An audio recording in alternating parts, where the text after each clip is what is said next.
The track world is holding its breath after World Athletics confirmed receiving 4 applications from Jamaican athletes seeking to transfer allegiance to Turkey.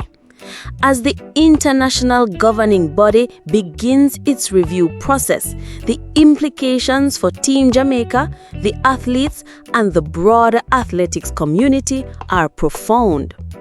According to the official statement, the applications, reportedly submitted by Jaden Hibbert, Wayne Pinnock, Roger Stoner, and Rajendra Campbell, are under review by the National Review Panel.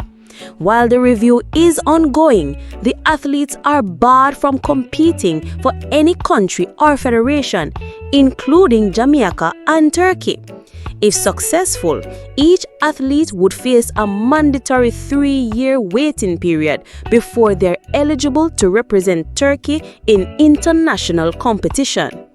Sources close to the situation have indicated that Stoner and Campbell already acquired Turkish citizenship, a major step in the process. However, citizenship does not equate to competitive clearance. Approval from World Athletics remains a crucial final hurdle. So, what happens if the transfers are denied?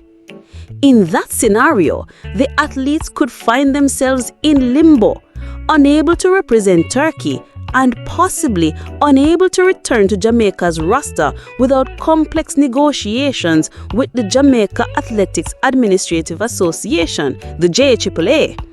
Their eligibility for major meets like the LA 2028 Olympics could be in jeopardy, not to mention the impact on professional contracts and endorsement deals that hinge on international appearances.